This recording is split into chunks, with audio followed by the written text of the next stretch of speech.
Hey there, podcast fans. MJ Baird coming to you with a quick little prelude to this episode of the podcast. I hate to do this to you. We had a technical difficulty as we were recording our audio this week. Not great on Inside WFISD Athletics. And the problem was, it sounded just fine in our headsets, but when we were putting it in the computer and editing, did not sound very good. So we went behind the scenes, did the best we could with audio editing. It's going to sound a little bit hollow to you. You're going to sound like everyone's talking in a hollow room.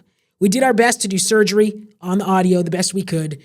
I might recommend wearing headphones if you have the option. It'll help your listening experience this week. We won't let it happen again. And sorry, but thank you for listening to Inside WFISD Athletics.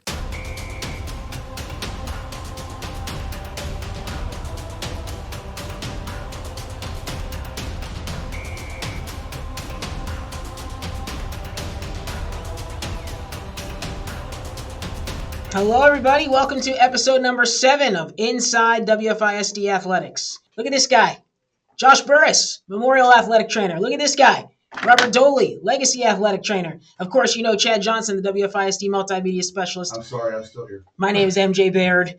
Anyway, this is episode 7, and we're glad to have the athletic trainers from both of the WFISD high schools with us this week. We've been trying to make this happen. These guys do a lot behind the scenes that the folks at home, if you have an athlete, as a student athlete, as a kid, you know what they do. But if you don't, you may not know what these guys do. They do so much behind the scenes for the WFISD.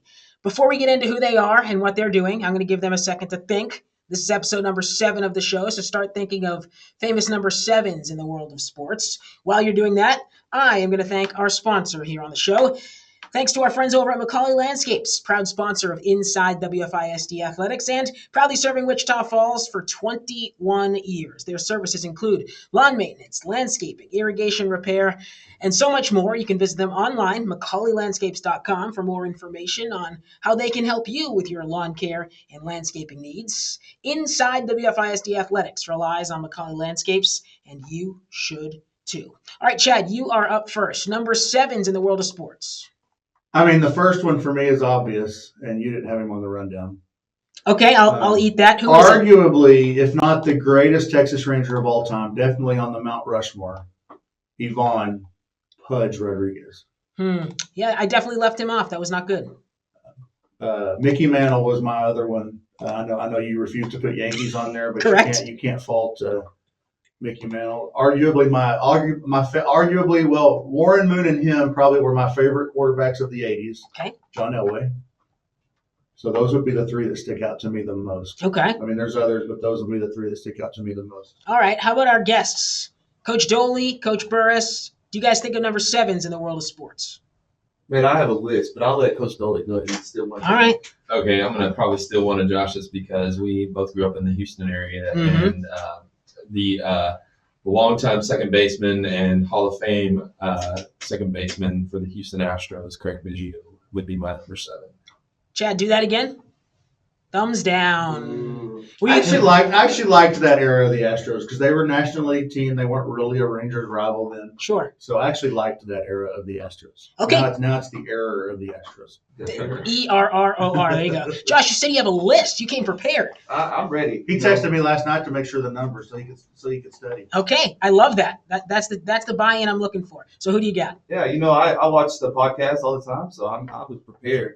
So, Ben Roethlisberger, Kevin Durant, Carmelo Anthony, and then Cristiano Ronaldo. Yep, have to have the soccer guys. Yeah. We're athletic trainers. We do all sports, Yeah. So we got to throw a little bit of everything in there. And it wouldn't be good of me not to pull in some Memorial Mavericks. So yeah, Coach Doley, he's leaving you in the dust. For sure. a Memorial volleyball player, Landry Love, is number 7. Yep. Stud. Memorial football player, Braylon Kinsey, is number 7. And former Memorial Maverick and now MSU soccer player, Jasmine Montgomery. Number 7. Look at this guy, I Chad. believe Keyshawn Johnson is number 7 on the football field, isn't he? Yes, KJ is number 7. I honestly can't remember off the top of my head who number 7 is on the volleyball court. Yeah, I can't either. So we're all in the same boat there. But Chad, have we had a guest come that prepared? I mean, now No. I feel unprepared. Yeah. I bring the Boston bias every week, so I look up the famous number blank in Boston sports history. Phil Esposito, former Boston Bruin. I'm a hockey guy, so that was an easy one for me. Did you have Pudge on your list? I did. Okay. I had Okay. Biggio, and I had Mickey Mantle. We don't talk about the Yankees for obvious reasons. Okay. We want to get into it with you guys, obviously, as far as the athletic teams on both of the campuses that you guys work at, but also getting to know you guys more, letting our viewers, hey, I've seen Josh at the sidelines, or I've seen, Coach Doley here, there, or everywhere. But who are these guys really? So let's dive into that a little bit. I guess the question is kind of broad. You mentioned it already. You're both from the Houston area. So how did we get to Wichita Falls? How did we get into athletic training? What does the family look like? Hobbies, etc. Take the question however you want. Coach Doley, we'll start with you. What's going on in your life? So I am originally from Pasadena on the southeast side of Houston. I went to college in Fort Worth at Texas Wesleyan University, a small liberal arts school. Then thought I wanted to be a collegiate athletic trainer. And so I came to Midwestern as a GA in the 2002-2003 school year, and met a girl from Seymour. Met my wife that year, and so ended up staying in Wichita Falls. I thought I would be 2 years and go somewhere else. Yeah. But 23 years later, I'm still in Wichita Falls, or 24 years later, I'm still in Wichita Falls, and so I love it here. We raised a family here.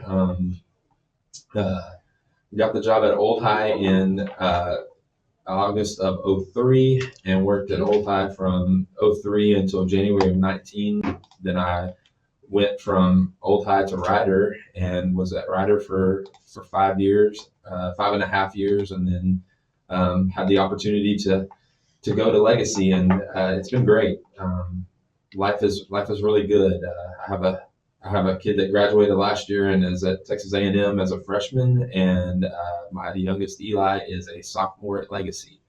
There you go. Things I like to do in the free time, which we get so much of during the school year. Not. So we like to travel. So our bucket list has been visiting all 30 major league ballparks. So we are 22 down. We actually went to the aforementioned Yankees and Mets this last summer, but we also, MJ, went and took in a game at Fenway. So round of applause. Yes. I love watching their travels over the summer, just on Facebook and stuff like that.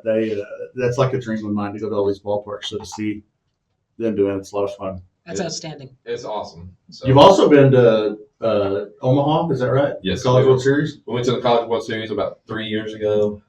It was good because my oldest is obviously an Aggie, and then my youngest roots for OU, and so we were able to, on Father's Day, go and see A&M versus Texas, and then OU played Notre Dame, and so we kind of knocked out or killed two birds with one stone on that deal. So it was fun. Yeah, that's great. An Aggie and a Sooner. Yeah. Chad is like super disappointed. Yeah, now. so distraught. So Coach Doley's oldest son Noah and my son Ryan are good buddies. They were in band together at Ryder, and then in band together last year at Legacy. So Noah is definitely winning the football team battles when it comes to their current universities. Yes. So, Why? What's wrong with your current university, Chad? oh, nothing. Oh, The band Oklahoma is State. great. The band is great. The band is great. Yeah. Coach, right? Band is great. Yeah. Interim coach at the moment, right? Okay, we're definitely going to stop down more on the ballparks when we get talking to national sports, but let's turn the tides over here to Coach Burris and Josh. How did you end up in Wichita Falls from the Houston area? So born and raised in Houston, and I knew I wanted to be an athletic trainer, so I started looking into different schools that had an athletic training degree pathway program, Mm-hmm. and then knew that I had to go to a school that I could sit and take an exam so I can be an athletic trainer. And so honestly, like you get those emails for pre-application fees and you kind of just blow them off, but Midwestern sent me one, and for whatever reason I took it serious and I applied and I went on a campus tour, and so I went to Midwestern State and did a campus tour, enjoyed it. I said, you know what, I'm gonna make this my home for the next 4 years. So I went to MSU and got my bachelor's in athletic training. And then from there, I went back to Houston and took a year off. Fun fact is, while I was at Midwestern, Sir Robert Doley was the assistant Sir. athletic trainer at the Wichita Falls High School, and I had the opportunity to spend 2 semesters with him and Dale Russell, and got to learn underneath them. So I spent some time over there. After I graduated, went back to Houston for a year. The first 6 months I was in Houston, I went back to school and got my EMT license. Okay. And so I'm a nationally registered EMT. And then the next 6 months, I worked at a water park and also worked on an ambulance, volunteered a little bit. And then I got a phone call in the summer from former athletic director of WFISD, Grant Freeman, and he offered me the head athletic trainer position at Wichita Falls High School. And after some careful consideration, accepted that position. So I came back to Wichita Falls, spent 5 years at Old High. During that time, I got my master's in sports administration. And then I got selected to go to Memorial High School. So I have been blessed to be in the district for this is year number 7. We have a beautiful, my wife and I have a beautiful little girl, Kimberly. She's 3 years old, just turned 3. And then my wife and I have been married for 5 or 6 years. Come on now. Give or take, You don't know? We got to get that right. 4 years? I don't know, something like that. It went from 5 or 6 to 4. I'm about to pause this, get it right, and cut it back in. That's the one thing in that entire deal we couldn't mess up, and we did. Hey, we did. Josh, what are we doing, man? It happens. It does happen, I know. Hey, I just want to say I give both of these guys a lot of grief because they are great guys, and it's fun to banter back and forth with them. But I don't know that you're going to find 2 harder working human beings than these 2 guys right here, and really the entire training staff. They don't. Right. There is no off season for these guys. So.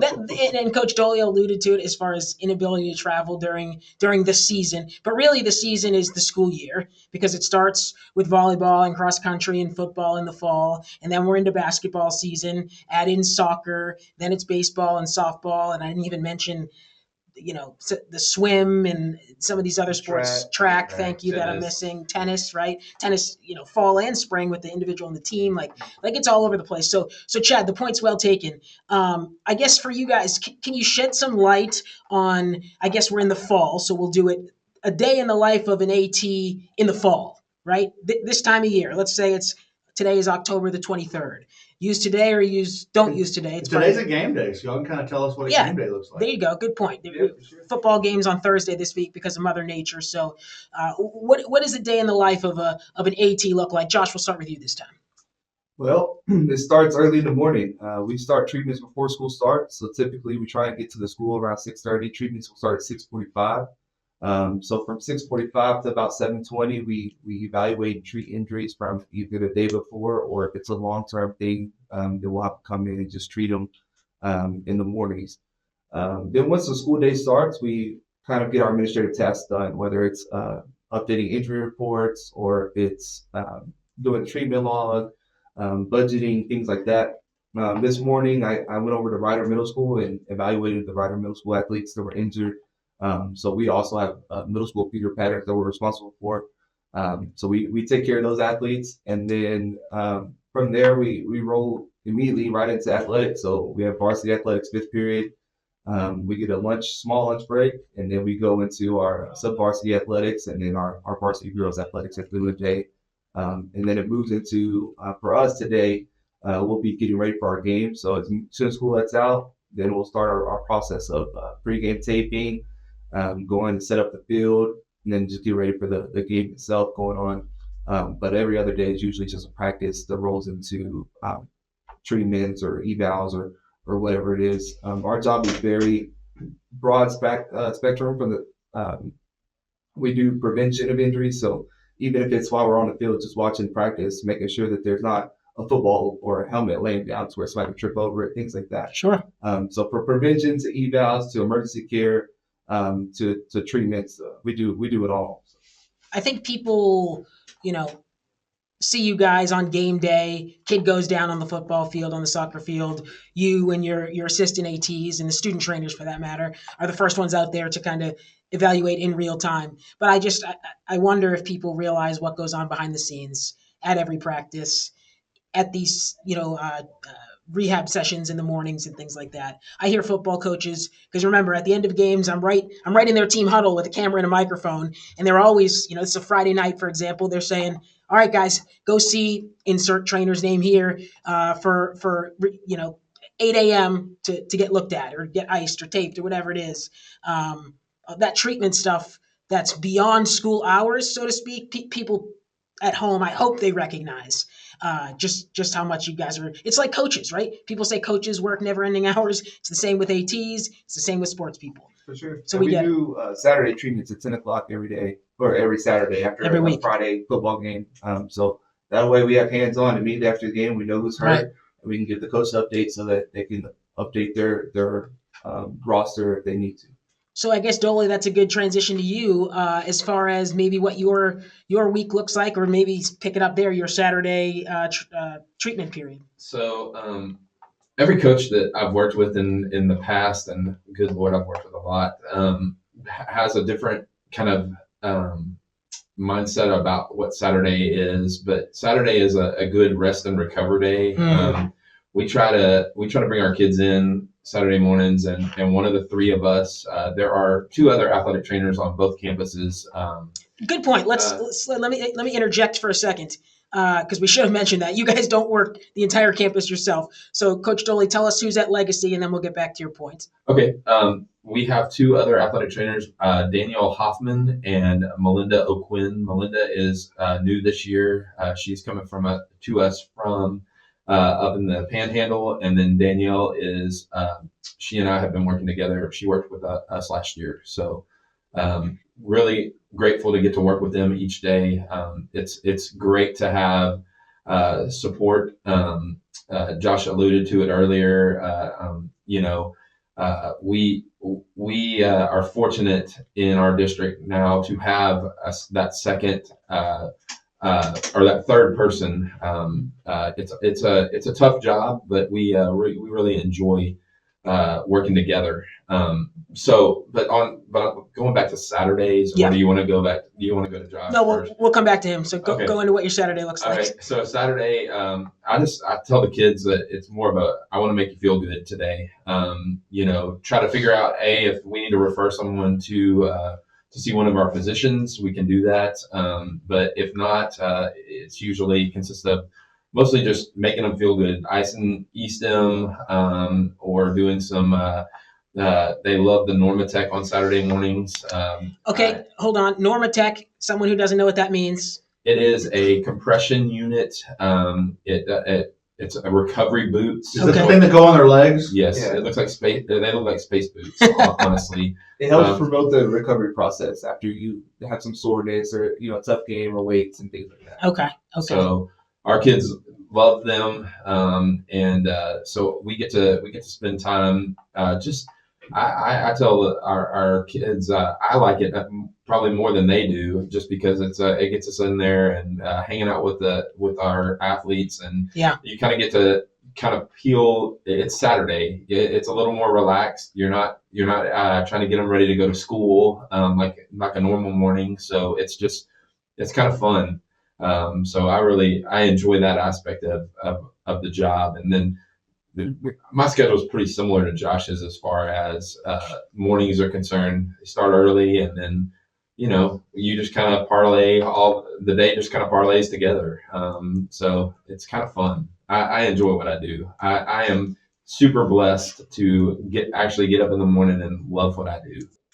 Everybody we've had in here, we've talked about the kind of the sports angle of the facilities that we were at, and the facilities that we are now at. Night and day. Just talk about, for you guys, I mean, your trainer rooms now compared to what you had, your equipment that you have now compared to what you had. Just talk about how much easier it makes you guys to do your job, and how much, well, just in general, the facilities in general of your training rooms and all that kind of stuff. Yeah, I would say we're blessed. We really are. I mean, just across the board.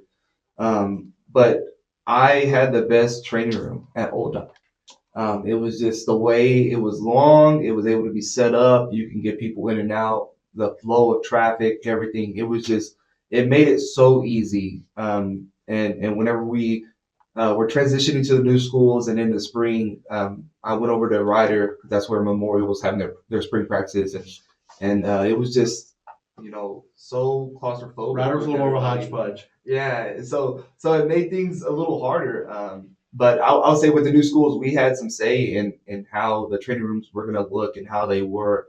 We were given a certain number of square footage, and we were able to design it how we wanted to. So Nice. working with the other athletic trainers in the district, we were able to make it what we wanted it to be and make it flow and make it make sense. So there's always going to be things that you wish you did better or that you wish you had. But I think what we have right now is a pretty good setup, and we love it. While you're talking real quick, go ahead and give a shout out to your other trainers, and then we'll get Dolly's. Yeah, so shout out to Christine Monreal. She just came back from maternity leave, so it's now not two of us, it's three of us again. So we're blessed for that.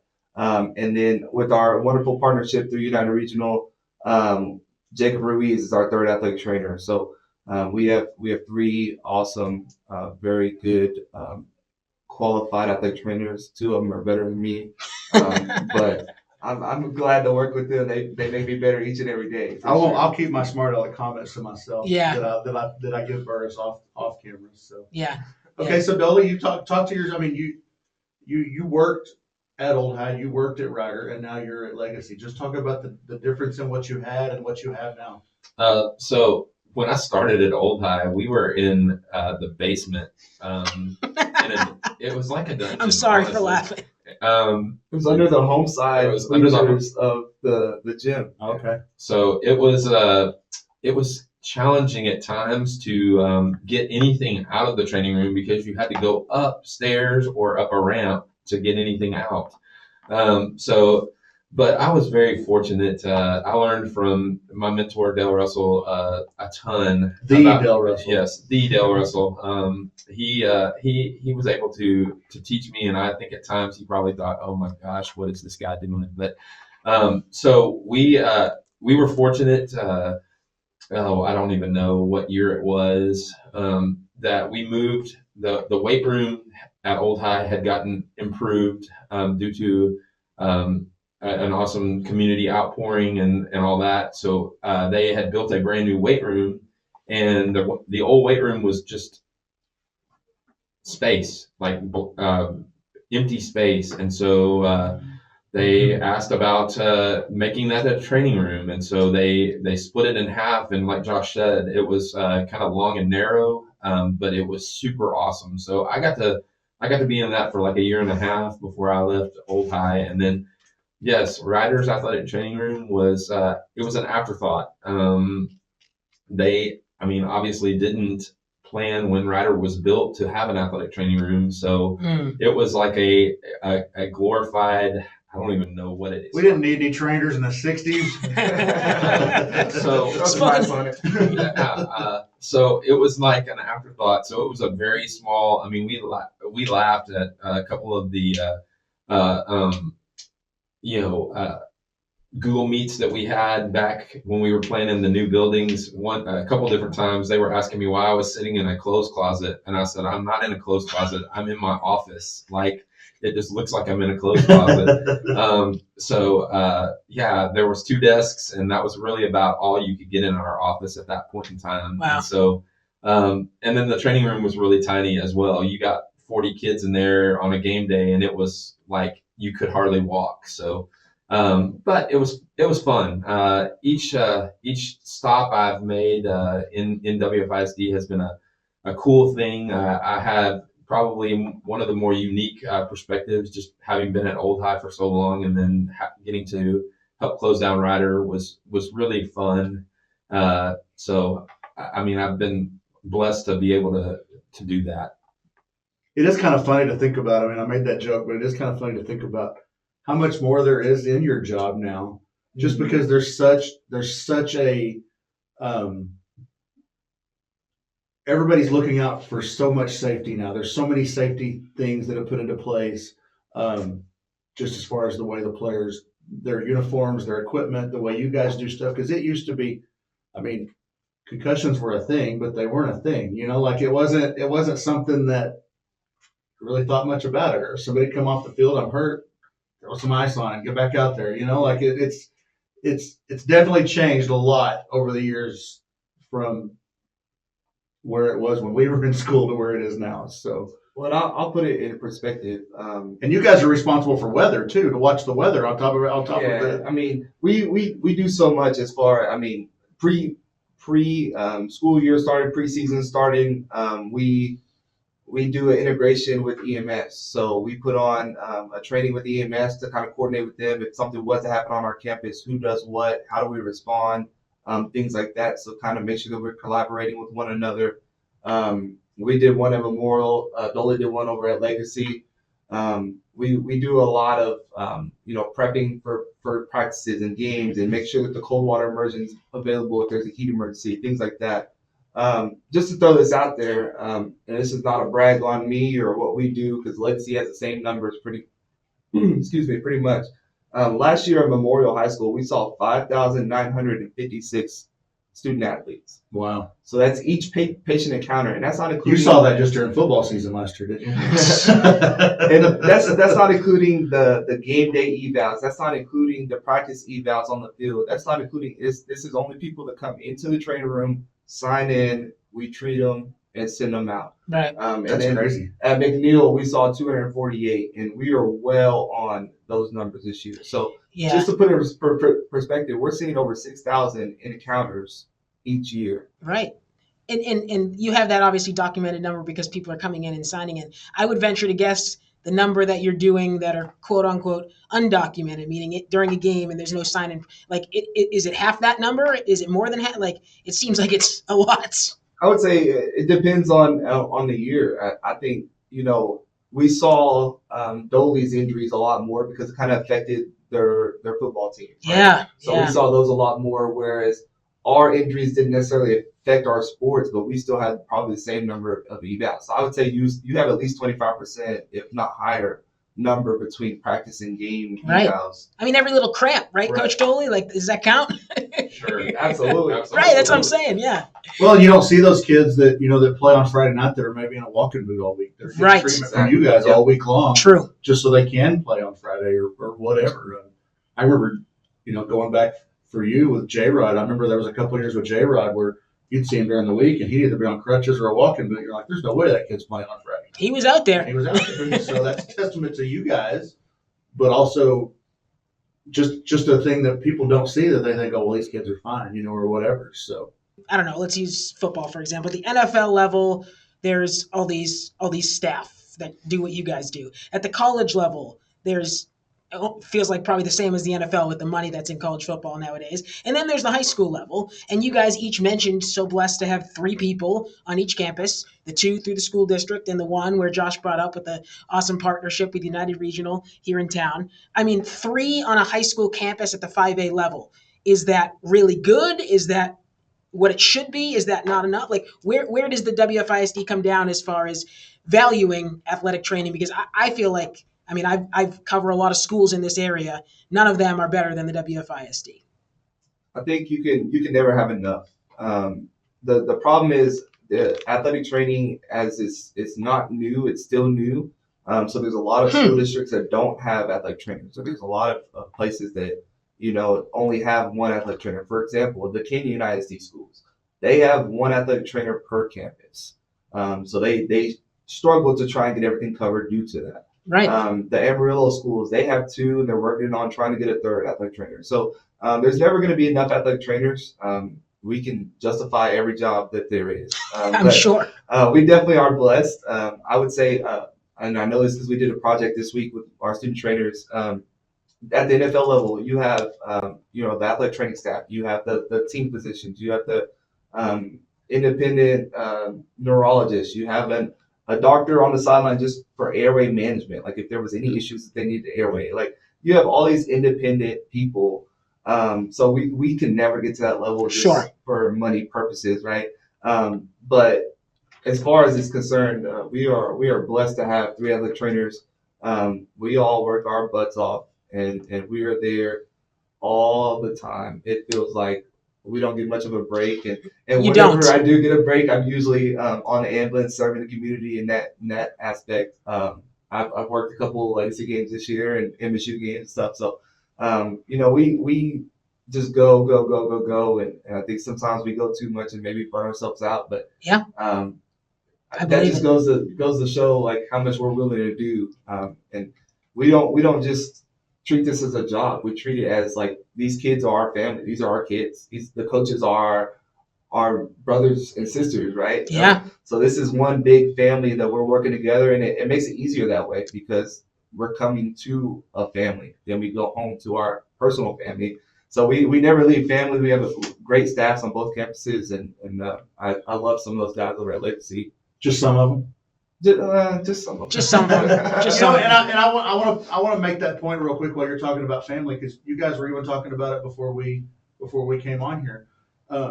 You're at Legacy, your group is at Legacy, you're at Memorial, your group's at Memorial. But if those guys are overloaded and need help, or if you guys are overloaded and they can help, you guys are very willing to pick up the slack for each other's schools if need be. For sure. We definitely work together a lot.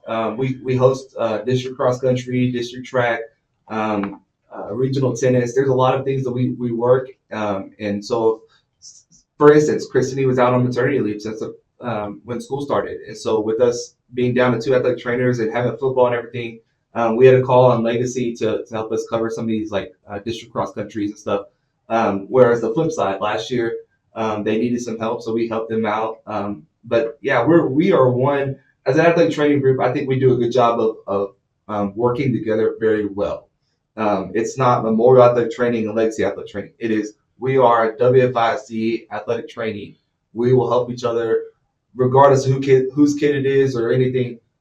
We have a job to do, and we're going to do it to the best of our abilities. And, Right. and whatever we got to do to make WFIC safer is what we're going to do. Because at the end of the day, we want both of our schools to flourish in every sport.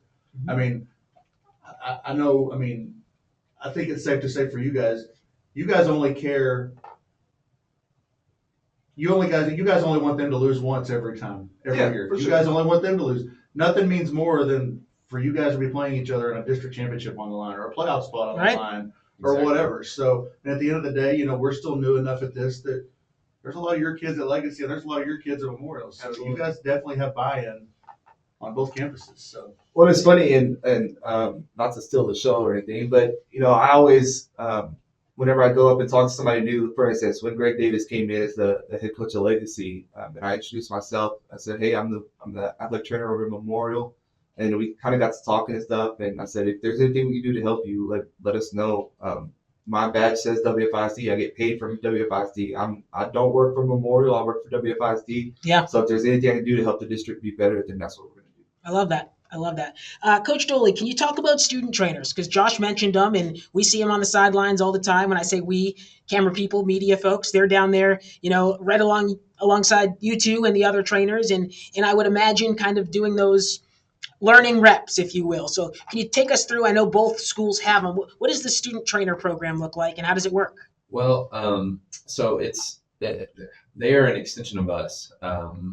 They can't do a lot of the things that we can do as far as evaluating injuries and things like that, but they are an extra pair of eyes for us. I mean, even though we do have three now, 10 pairs of eyes are better than 3 pairs of eyes, and you can't watch everything all the time. And so if they say, "Hey, Coach Doley, so and so looks like he's hurting," I pay a little more attention to whoever they tell me is hurting. And then as far as it's not a glamorous job, unfortunately. Sure. For them, they're looked at as water distributors, and that's probably not exactly entirely fair. However, that's just how the perception of their job is. But they do a whole lot more than that. They learn basic wound care. They are all CPR and first aid certified. So we kind of try to take that as as an opportunity to educate them on how to do this job if they were interested in doing it at the collegiate level, or going on to college and doing this for a profession. Some of them say, I probably don't want to do what you do, but a lot of the time, it's just we try to find good kids that want to be involved and keep them involved. Because, like I said, it's not a glamorous job, and we are grateful. We couldn't do our jobs without our kids, our athletic training student aides that really help keep everything going in the right direction. And those kids are working hard. When I go through the schools or whatever, and I'm looking in the training room after school, it's like, and Dolly mentioned it. It's not just those guys putting in work and doing some treatments. Even the student trainers are doing some of the light treatments and taping and wound care, and that's a huge help. Yes. Most of the time, we'll evaluate an injury and we'll say, hey, can you go tape this person's wrist, or can you tape their ankle? And that's a huge help. Our students do so much, and it does not get rewarded. And unfortunately, Right. It's just one of those jobs that it's one of those things that you put in all this work, and people just talk crap about you or whatever. It's a bad situation, but they work their butts off, and we try and reward them the best we can. To me, though, as an outsider, it almost seems like that great first step, almost like internship-esque.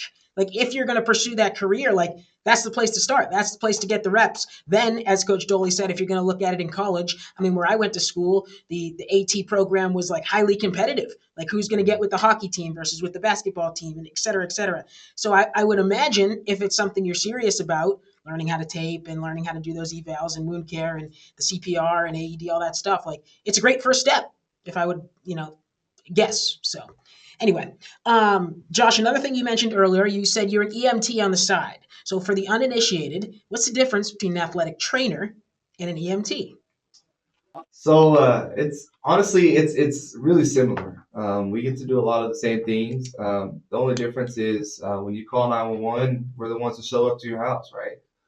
So we do a lot of the same kind of eval aspects, whereas an EMT, we're really just trying to make sure there's not a life threat and get you to the hospital. So we're trying to get you back safely.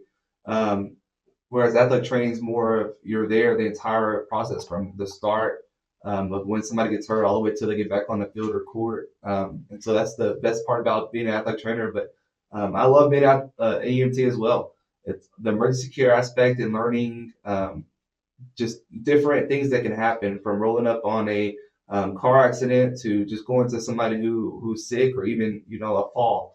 Yeah. There's always something to learn from it, and that's why I maintain a license, and I actually still work on an ambulance because I enjoy it, and it helps me maintain my skills.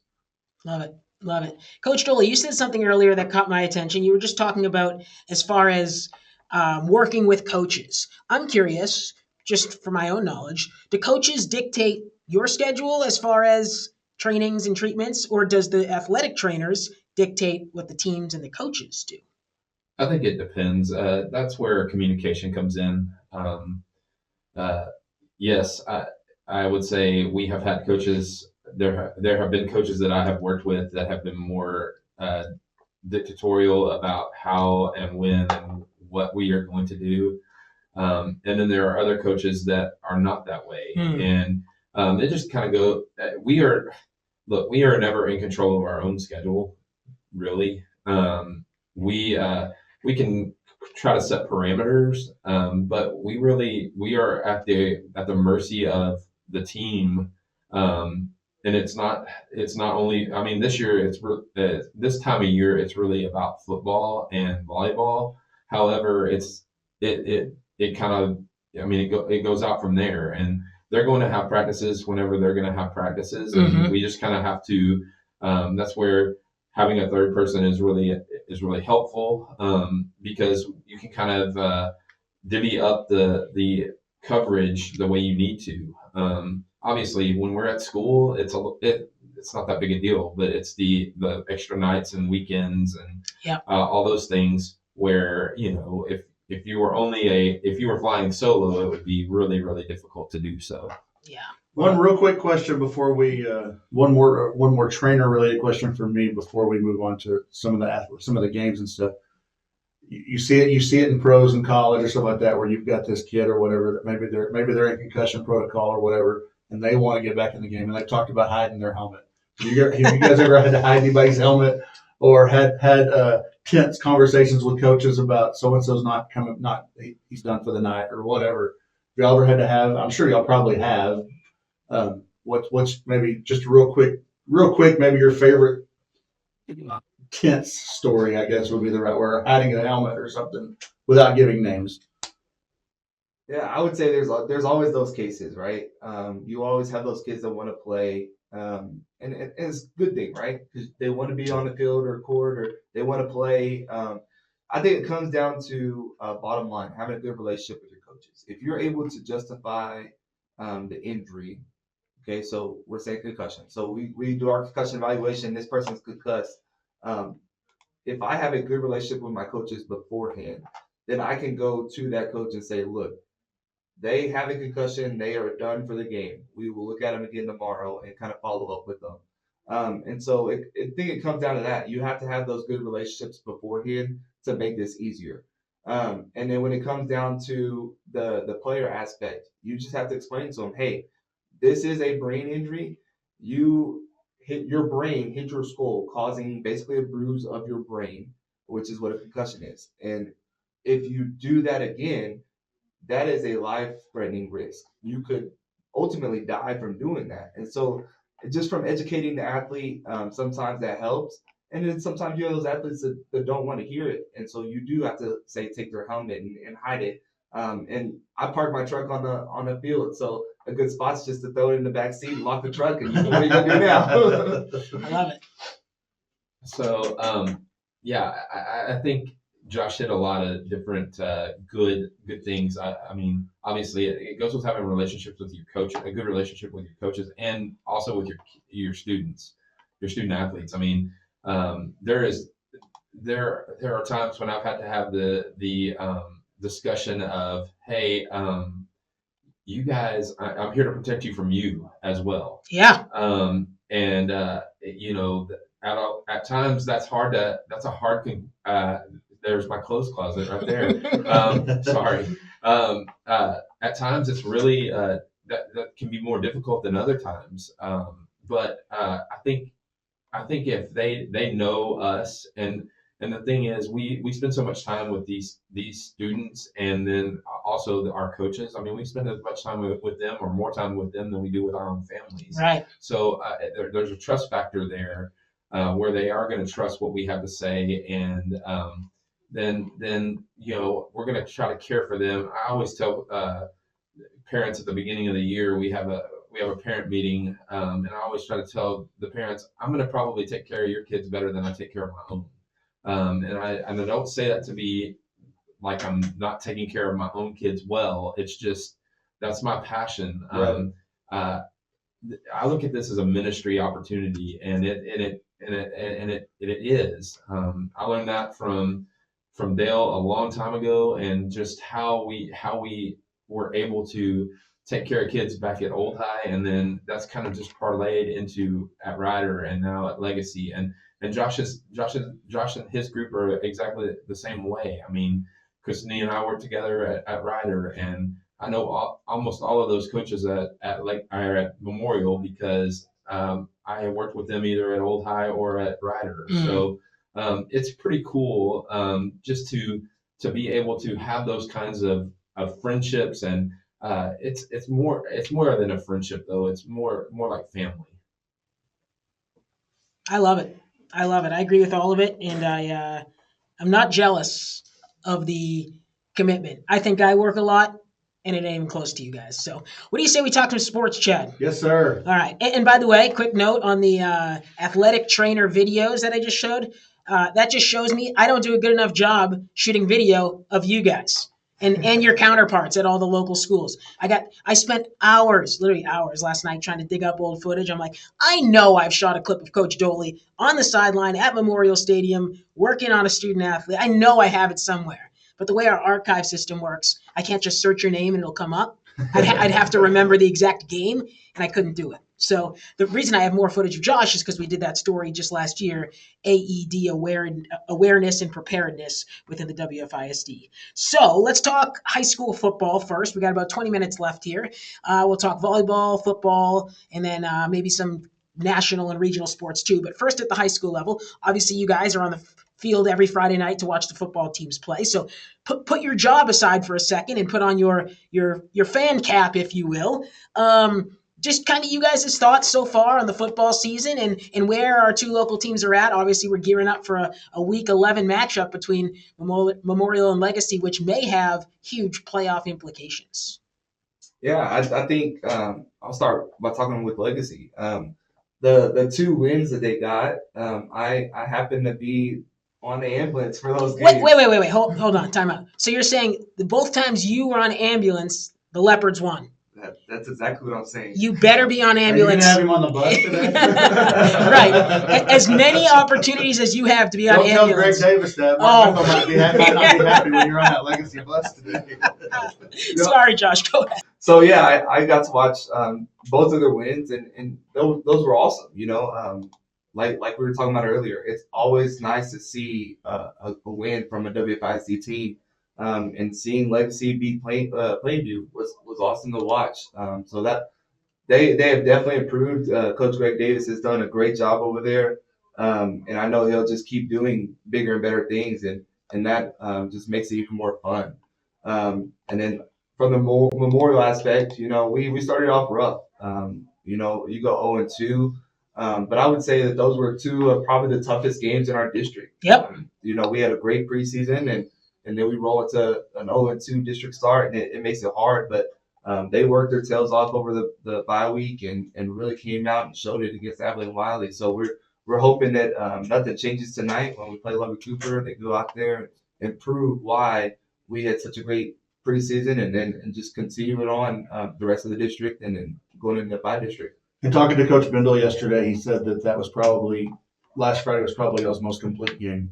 So it was the best game offensively, defensively, and you hit on it. I think at this point in time, and MJ and I have talked about it quite a bit. I think at this point in time, Paladuro is clearly the best team of the district. They are good. I mean, and you know, from a football fan perspective, not from a WFISD fan perspective, from a football fan perspective, you're happy for Paladuro because Paladuro's always kind of been, I don't want to say a doormat, but they've always kind of been an afterthought. So for them to come out and, I mean, really laying the lumber to teams, I mean, just not just beating them, but beating them up. I mean, there's something to be said for that. For sure, So, for sure. And you said, I mean, and Abilene Cooper beat Lubbock Cooper last week by 50 points. So Decent. I mean, we were looking at the start of the year, and we were looking at Lubbock Cooper and Memorial probably being the top 2 teams, and they might be fighting for 3rd and 4th, 5th, somewhere in that area at this point in time. So, Coach Doley, what about you? What have you seen on the sidelines this year? Well, I will say, having gone 0-10 last year and having the just the experience with that, having so many freshmen getting meaningful minutes on the varsity, it was really nice to get a win week 1, and then we were very. I mean, I thought we played our most complete game 2 weeks ago against Plainview, Yep. And so hopefully that kind of spurs us on to. I mean, we have not played either Abilene Cooper or Paladuro, so those are our next 2 games. We go to Abilene tonight, you know, who knows? You're dependent a lot. A lot depends on how a 15 to 18-year-old kid goes out and handles business. And so Greg Davis has been. It has been absolutely fantastic to get to work with him and the staff that he has assembled, and then going to the other side. I mean, Memorial. Look, I know all of those guys. Those guys are good friends of mine. They're people that are salt of the earth people. And look, they had a hard time the first 2 games of district, but I really think that good things are coming their way. they're too talented not to. I agree. Not to have that happen. And look, they'll make the adjustments. They always seem to. Mark has he's phenomenal at doing that. So and that staff is a bunch of good coaches. So look, like you guys have all said, and one thing that I think that Josh and I really kind of believe, just like what he said earlier, was we are WFISD athletic trainers, and there is so much right now. At least for the next couple of years, or this year and next year, we're going to still have kids that we know really well that are on the other side of town. Right. It's just the way it is. And then one other thing that I think is really fun that we have tried to do the last several years, probably 6-7 years now, is the morning of the big game, we get together and eat breakfast. Now 6 athletic trainers, awesome. all of us together. I love that. And it's really fun.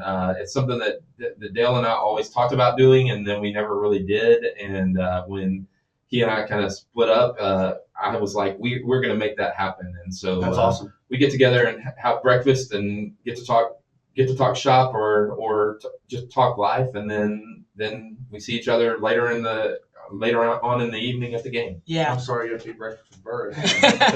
Hey, they're sitting next to each other. Give them a break. Yeah. And then another note real quick on, I don't even know if you know this, Burris, or not. I found this out yesterday. Joe Castles with his next touchdown pass will be the all-time leading touchdown, have the record in WFISD for most touchdown passes for a career. So Yeah, that's awesome. So he's tied right now. he's currently tied with Blake Szymanski at Let's go. 70. 7-0. 7-0. So And that doesn't even 71. count. For those of you that don't know, Joe spent his freshman year in Archer City, and I have no idea how many touchdowns he threw in Archer City. Yeah. Obviously, that doesn't count for Wichita Falls last year. Sure. He shared time with Elijah Jackson too. So, Right, in Archer. Yeah. but it'll be interesting to see. And I don't know. I don't know what the numbers are for Knox right now. But Knox, just for the fact that he played last year as a freshman, I don't know what he's got touchdown passes wise this year. But it'll be interesting to see where he stacks up against a kid like Joe. I mean, because what Joe has done in 3 years is For sure. pretty remarkable. Yeah. So, Yeah, Very Yeah. impressive. Absolutely. All right, so we're on the record watch for Joe Castles. That'll be great. Let's talk some volleyball. We'll start with the Legacy Leopards here. This is some video from the Crosstown Showdown earlier this week. Was it this week? It was Tuesday. Yeah, my days are all jumbled because of the Mother Nature rescheduled. But I know you guys get to see more than just football. So I guess, Coach Doley, this is you. Have you got to see the volleyball team at all? Yes, sir.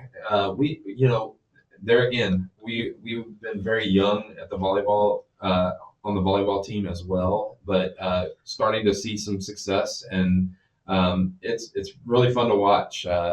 There are several sophomores that are making huge impacts that played as freshmen last year, and so it's just there again. It's fun to watch kids be successful and have success, and I've known Stephanie Dorsey since she and I actually started the same year at Old High together. So we have known each other and been friends for a long, long time. Wow. She is a very, very, very good volleyball coach. So I am happy to get to work with her again. She went and did the elementary PE thing for a while, and it was pretty cool to get to work with her again. Yeah, absolutely. I didn't know that. That's cool. That's a cool coincidence. We had her on the podcast, Chad, just a couple of weeks ago with her and Coach The Barnett. most watched podcast we've had so far. by the Well, way. this one's going to try to rival it. Yeah, until now. Yeah, exactly The right. gauntlet has been drawn. All right, Josh, how about the Mavs volleyball team? What have you seen? Man, they look good. They do. Didn't lose very much from last year, which helps. I mean, we lost some key players, but we've had some people step up. MJ Burkhead has really stepped up. Great name. So huge improvement. So all around it, they look really good. We have a big matchup tomorrow against Abilene Wiley at our place. That's gonna be big. That's gonna decide the 1 and 2. If we can win, we'll split, and we'll either have to flip or have a game 3 for a tiebreak. Or if we lose, then we'll go into playoffs as the number 2. Either way, we do have a playoff seat secured, and we're looking strong going into playoffs, and we're excited for what the Mavs are going to do this year. They had a very competitive matchup against Lubbock Cooper last year in playoffs, and we just don't expect anything less. Man, watching that. Memorial's good. They are. I mean, I was flinching just into the scores table every time. It looks like Eva Grisel. It looks like she's winding up in slow motion, and like, I mean, it just. Yeah. I mean, it looks. It's. Oh, I don't know how somebody on the opposing side looks at that and is like, nope, I'm out. So when we played Evelyn Wiley at third place, I was watching a live stream, and their student announcers kept comparing her to Kiki, which is one of their better hitters players. Yeah. there. And they were like, yeah, she's the Kiki of Wichita Falls. And the next day, Eva comes in and says, nope, she's the Eva of Abilene. Hey, hold on, that deserves a round of applause. You mentioned that, and I'm kind of excited that the football games got moved because now I can go watch that volleyball match. Exactly. And hopefully I'll get this posted later today, being Thursday. If you guys are in town tomorrow night, there's not going to be a lot of football in the area. Go watch. Legacy's out of town in Abilene, so go out to Memorial and watch what will be a great. It's going to be volleyball awesome. match. And I hear Abilene Wiley is bringing their student section, so it's going to be loud. Okay. Do you know, did Wiley's football game get moved as well? I don't know. Or they may be off this week. I don't know without I looking at their schedule. assume most games. So it should be a raucous environment. Okay. Yeah, 5-setter the last time in Abilene, and if I'm not mistaken, Memorial won the first 2 in that match, and then lost 3 straight. So they're a little aggravated would be an understatement. But every match I think was within They were all close. 1 or 2 Oh, yeah. points. They were all close. And one of the sets we started out slow, and I think it was like a 10-0 score, and then they just come back and made it a game, made it a match or a set. And so, it was a lot of fun to watch. There was a lot of yelling in the Burris household. Even had little Kimberly sitting on the couch yelling. She loves Jordan Freeman. So Let's go. Go JoJo. I love it. No, it was a lot of fun. And Dolly mentioned it, Legacy's probably most likely going to get a playoff spot this year. Yes. Assuming they go to Abilene and take care of business. Which they should. They beat them 3-0 the first time. They beat them 3-0 the first time. A lot of youth. Lucy Blair, she was good. She's a sophomore. Kendall Snodgrass is a sophomore. They've got a lot of sophomores that they're going to start their junior years next year with 2 full years of varsity experience. So it's just, for them, it's just going to be a lot of polishing up, I think, and Eva's not graduating; she's a junior. So those matches next year could be some fun matches to watch. Yeah. So, absolutely. sure. Well, if you can believe it, we just talked football and basketball, or football and volleyball, but basketball's right around the corner as well. I'm sure the ATs know that. Have you guys started girls basketball practice is probably underway, right? Started yesterday. I'm here to say it, and apologies. I'll get there at some point, but I'm not there yet. Don't talk to me about basketball season, okay? I'm still in football and volleyball mode. I will mentally make the switch once the calendar you got time, turns to November. You've got 2 weeks of practice before scrimmages start, and then 2 weeks of scrimmages. Good. Before. Talk to me after Thanksgiving basketball. I will say, don't forget to go watch the Elite 14 though at Legacy High School. Good deal. Well, we got about 5 minutes left, and we want to talk about some professional or college sports, whatever you guys are passionate about. Coach Doley, you mentioned MLB and Major League Baseball stadiums, and I know that's Chad's cup of tea. So do you guys want to go have a conversation on the side, and me and Josh can go talk about something else? Hey, we're in the same boat this year because neither one of our teams made the playoffs. Yeah, for sure. For the Astros, that's a rarity these days. Astros fan, you're looking at him. Rangers fan, you're looking at him. Astros fan, yes? Yes. You're looking at him. Red Sox fan, made the playoffs, didn't last very long. So, it is what it is. Hey, Rangers fans will always have 2023. Yes, you will. And I will always have 04 and 07. You want me to continue in 13 and 18? Yeah, and then y'all made the Babe Ruth Part 2 trade when you traded Mookie Betts to the Dodgers. Speaking of that, who's going to win the World Series? Is it going to be the Dodgers or the Blue Jays? I hate to say this, but I'm so anti-Dodgers. Go Blue Jays. See, I'm anti-Dodgers, but I have a feeling they're going to pull it out. Yeah, I think so too. I'll tell you what, the Blue Jays just. I like Vlad Jr. Yes, and and the great thing about a team like the Blue Jays being there is you get to see guys like Vlad Jr. who have been stars but haven't gotten that spotlight moment. And so far, it's. And I know you guys, being Astros fans, I know you're not surprised by anything George Springer does. Yeah, for sure. And he was a stud for us in Houston, and he was a huge loss for sure. Well, I actually was cheering for the Mariners until the Mariners fans decided that they would applaud Springer getting plunked by a ball, and so I was like, all right, now I'll change and I'll root for the Blue Jays, and so yeah, I like it. George is just a gamer. I mean, he always has been. He they put him on the cover of Sports Illustrated in like 2014 and said that the Astros were going to be the World Series champs in 17, and so he's been. They didn't put the trash can on there though. Oh. True. True. I knew it was coming, but for sure. Fastball. Uh-huh. So let me just say, so Dolly and I, we have a lot of good-natured ribbing with. That's the great thing. That's a great thing about a great rivalry, especially now that they're in the same division. Is you have so many friends where they're friends with each other that are passionate about their teams, and nothing beats trash talking respectfully with friends, right? I mean, like, but it's just a lot of fun. Sure is. So, and the funny thing, and I don't even say much about the trash can thing because to me, I think that whole thing was blown out of proportion. Yeah. But I think the one that gives Robert Doley the most grief about the trash cans is Noah Doley. Yeah, for sure, 100%. How does that work? Noah's a Rangers fan. He is a Rangers fan. He and Wow. my wife, Oh, my our goodness. house is divided. He and my wife, Kelly, are diehard Ranger fans, and my youngest, Eli, and I are still rooting for the good guys. So I love it. I love it. The NBA started last night. Are we basketball fans or not so much? The Cooper Flag score, I fell asleep at halftime and he was no points. He had scored 10 points. He had a double-double all in the Okay. second half.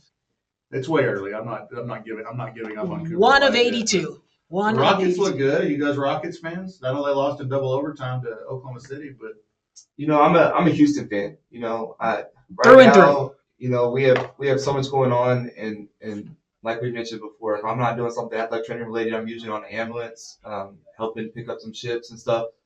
So a lot of my time, I don't get to sit and watch sports as much as I want to. But if there's a game on, there's a Houston team playing, I'm gonna go for Houston. So I'm a Rockets fan. When we had the hockey team down there, I would go to hockey games. Astros since 05 when we were 0 and whatever, Many bad seasons. I love it all. Texans. I'm a big Houston fan, but I may not keep up with it as much as see, that's what's funny is I've never been a Cowboys fan. I'm all DFW sports except for the Cowboys, but I was always an Oilers fan. oh, great. Like I say, Warren Moon. I mean, I loved watching Warren Moon. I mean, that run and shoot with Warren Moon was fun to watch. Coach Dole, you had a snark comment there about the Oilers. No, I love the Oilers. Oh, okay. I was so just angry when they left Houston.